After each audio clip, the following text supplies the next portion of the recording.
Magpaliwanag sa mga ilang bagay dahil sa humaba po yung interpellation noon dahil sa isang napakaliit na issue lang na pinalaki po ng mga pangyayari. Nung panahon na ako po ay nag-interpellate, nagkaroon po ng misconception about the West Philippine Sea at saka yung ating exclusive economic zone. Kumbaga po sa pagluluto natin, Mr. Chair, ang nangyari po, nagluluto po tayo ng simpleng ulam lang, naging chop suey po. At nung maging chop suey po, lalo pa pong lumaki sapagkat meron pa pong napakaraming mga tao ang sumausaw at naglagay po ng seasoning. Isa po sa taong sumausaw sa issue, Mr. President, ay yung dating Justice ng Korte Suprema, si Justice Carpio. At saka yung isang profesor yata ng Universidad ng Pilipinas, nangangalang J. Batong Bakal.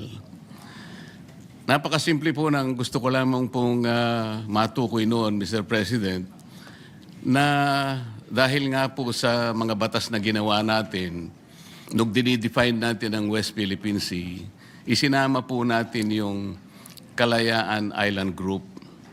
Sinasabi ko lamang po na kaya tayo nagkaroon ng matinding hindi pagkakaunawaan. Marami po kasing sektor na nagsabi na ba't nyo pa pag-uusapan yung West Philippine Sea?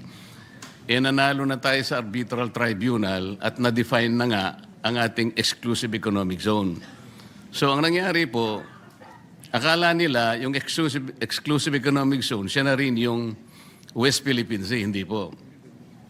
Napakadali pong i-define ang ating exclusive economic zone kung paano nating madidefine din ang ating territorial sea at ang ating contiguous zone, even our continental shelf at ang ating territorial sea, sapagkat magsisimula nga po doon sa archipelagic baselines.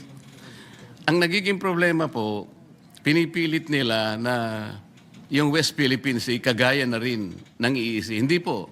Nung isama po yung Kalayaan Island Group, nakalimutan po nila na yung ibang features na sinasakop po ng ating bansa, halimbawa po yung Pag-asa, yung Parola, yung Kota, yung Langkiam, ito po ay 200 nautical miles away from the baseline, ay from the EEZ. Kaya nasa labas po sila.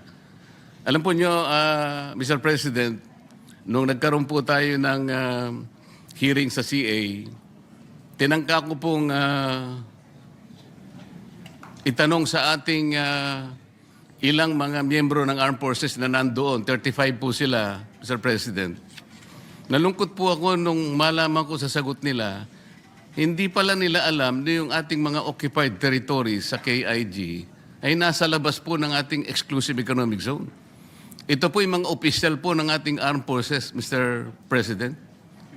Nakalulungkot po sapagkat ano po ang ipagtatanggol nila kung hindi naman po nila alam pala kung nasaan po yung mga isla na ating pong sinasakupan.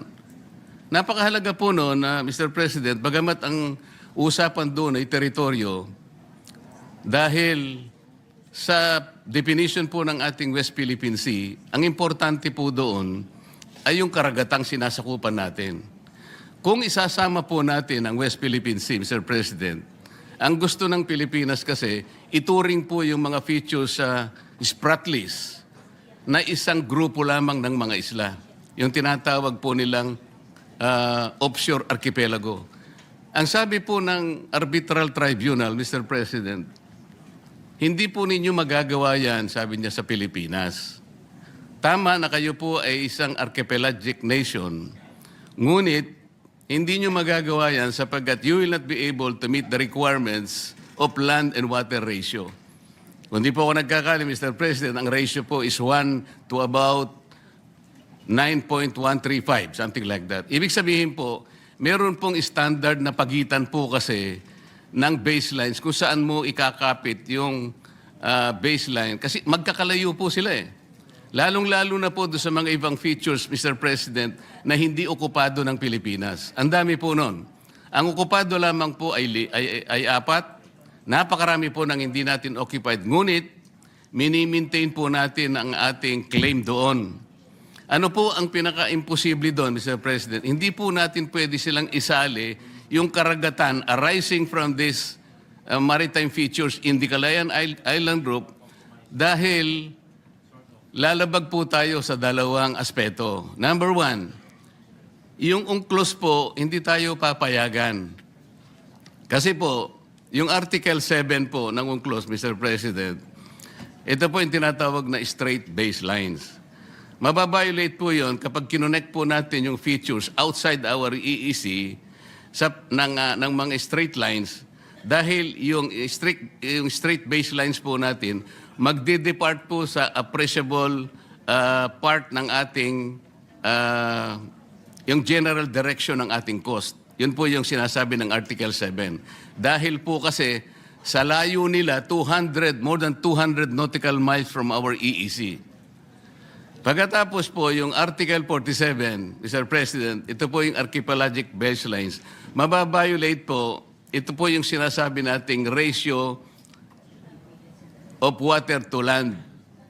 Dahil nga po, hindi pinapayagang dapat magkakalayo yung features at may encircle mo sila to treat them as one group of islands. Hindi sila pwedeng i-classify na isang unit lamang para lang mag-generate ng sarili nilang maritime space. Ngayon, ito po yung nangyari. Dahil imposible po, dahil nga sa Article 89 naman po, ng UNCLOS din, Mr. President, hindi po natin pwedeng i-appropriate ang high seas. Nakalagay po talaga. Yung mga features po na malalayo sa ating exclusive economic zone, Mr. President, ang layo na po nasa high seas na. Sa layo nila sa bawat isa, they are also separated by high seas. Kapag kinonect po natin mula dun sa ating exclusive economic zone, ma-appropriate po natin ang high seas, mababiolate po natin ang 3 artikulo ng UNCLOS. Pati po yung tribunal ay inconsistent na rin po yung tayo natin. Sinabi rin po niya sa China yun eh. Maski na ikaw, China, sabi niya, you cannot regard this Pratt list as one group of islands or to regard it as one unit dahil hindi ka naman archipelagic country. China, sabi niya, ikaw ay isang continental state. So kapwa po tayo pinagbawalan. Ano po ang aking gustong palabasin dito, Mr. President? Hindi po natin pwedeng saklawin yung KIG. Pero liliwanagin ko po, yung KIG, atin po yun eh. Ang pinag-uusapan natin, land features, teritoryo po yun, Mr. President. Ibang bagay yun. Hindi ko po sinasabang hindi atin yun. Ngunit dahil ang pinag-uusapan natin, West Philippine Sea, yung katubigan natin, imposible pong i-connect natin yung ating exclusive economic zone at ituloy po natin doon sa territorial sea na generate po ng napakaraming features. Magkakamali po tayo. Yun ang pinagbabawalan tayo. Ngayon, bakit po nung nag-hearing tayo sa CA, paano ko po nasabi na imposible yun kako doon sa representative po ng Armed Forces? May hirapan po kayo, imposible, dahil malalabag po natin ang napakaraming artikulo ng UNCLOS. Hindi po natin may enclose, hindi po natin makokonek yung territorial seas nung napakaraming features na yon na ating ino-occupy. Magkakamali po tayo at baka sakali, kung gusto nyong gawin, we cannot do that unless, sabi ko, we give up our itong KIG. Hindi ko po sinasabi na i-give up natin. I am only trying to reinforce the argument na hindi at imposible nating gawin sapagkat atin yung teritoryo pero sa tubig hindi po natin pwedeng itagos yung mga baselines dahil magkakasala tayo at lalabag po tayo sa UNCLOS mismo. Ang dami po ngayong mga gumagawa ng kung ano-anong salita. Sumama na nga po yung napakaraming tao na sinasabi ko raw, i-give up natin ang KIG. Mr. President, kahit kailan hindi ko sinabi yun. Teritoryo po yun, land features po yun, hindi sakop po ng arbitral tribunal. Ang sinasakop lang po ng tribunal, yung tubig po. Kaya lang magkaintindihan tayo. Hindi ko sinasabing hindi atin yon. Teritoryo na natin yon dahil occupied na po natin yon. Ngunit ang pinag-uusapan lang po, yung tubig nila, hindi natin pwedeng i-connect doon sa ating exclusive economic zone. Kasalanan po yon. Mali po yon. Kaya yung nagsasabi po na ayun po, dahil ina-advocate ko raw po na i-give up natin. Saan naman po kayo nakakita ng ganun, Mr. President? Ang dami pang AIs ngayon. Nabanggit na rin po kanina. Senador po kami daw. Kami po ay mga traidor. Paano po bang magiging traidor ang isang tao? Nililinaw lang po ang basihan na sinasabi natin kung gusto nating magkaroon ng West Philippine Sea o di makiusap tayo.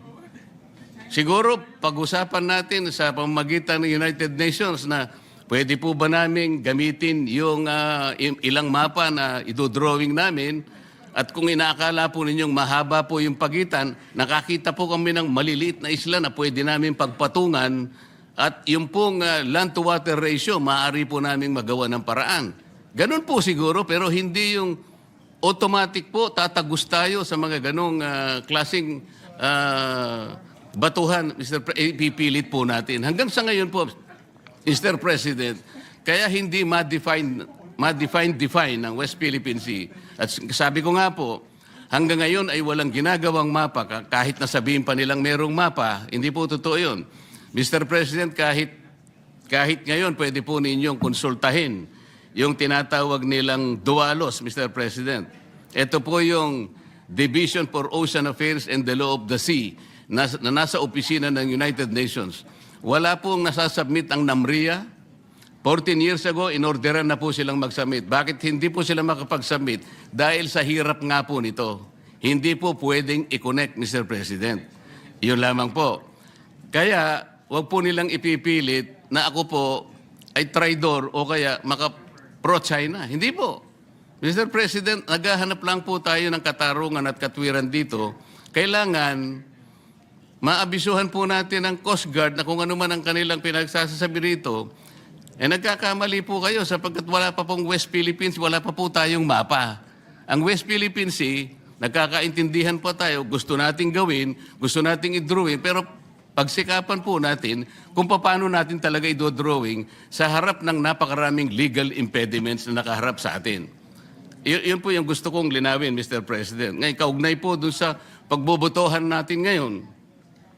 Kagaya po na sinabi ni Senator Cayetano, Mr. President, talagang ako po nagtataka, ikukondem po natin ang public statements ng China na hindi ko po nakikita alin-alin po yung mga public statements para po tayong napunta sa eleksyon, mag-i-elect po tayo, pero wala pong kandidato, paano po tayong boboto? Yun po yung pinaka-problema natin. Yung pong Coast Guard, Mr. President, binasa ko po yung kanilang mga kapangyarihan, yung powers and functions of the Coast Guard. Hindi po nagkakamali, nasa 17 functions and powers.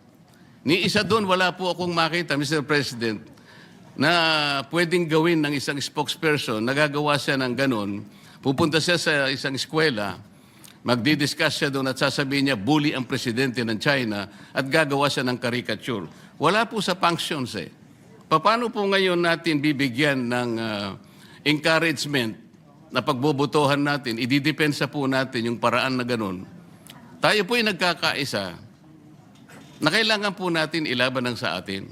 Nasabi na po yan kanina ni Senator Alan. Ngunit yung pamamaraan po ang problema eh. Ngayon, gusto kong bumoto sana kung halimbawa Manila ang pinag-uusapan natin. Ngunit kung boboto tayo nang dahil sa pinag-aawayan natin, nagmula po sa isang salita o pamamaraan ng isang spokesman ng Coast Guard at doon nga po ang pinagmula ng maanghang na salita at ngayon nga po ay nakukompromiso na tayo at pagbobotohan natin, susuportahan natin yung ganung pamamaraan, baka lalo po tayong magkamali eh. Mr. President, tayo pong mga Pilipino, merong kasabihan eh. Kapag binato ka pag pinukol ka ng bato, batuhin mo ng tinapay. Yun po yung kulturang Pilipino, Mr. President. Ngayon po, maski sa Biblia po may sinasabi, kapag yung bulag, inakay niya ay kapwa bulag, Wala po silang kapupuntahan, Mr. President. Naghahanap po tayo rito ng clarity. Ano po ang nangyari? Sa paghanap ko ng clarity, sa paghanap ko ng sagot, para suportahan natin ang West Philippine Sea, ang inaani ko pa po ay parang ako po'y maka-China. Hindi po. Hindi po. Sana po ipatawag natin ang NAMRIA. Para sa ganun, itanong natin sa kanya, bakit sinabihan ka na in 2012 sa pamagitan ng Administrative Order Number 29. 14 years ago, sinabihan ka na in consultation with the DFA na i-prepare mo na yung mga mapa. Bakit hanggang ngayon ay wala pa? So, imbes na ipatawag po natin ang NAMRIA, ang gagawin po natin ay boboto tayo sa mga public pronouncements ng China para po yatang parang parang may problema doon na Mr. President. Imbes na ipatawag natin yung mga taong dapat gumawa ng mapa sapagkat gusto ko rin pong malaman kung paano nila gagawin ang mapa. Sa akin po kasing palagay, imposible silang makagawa ng mapa dahil nga magbabiolate tayo sa napakarami po na artikulo ng UNCLOS at lalabagin po natin yung arbitral award na ating isang pinagbabasihan. So, Mr. President,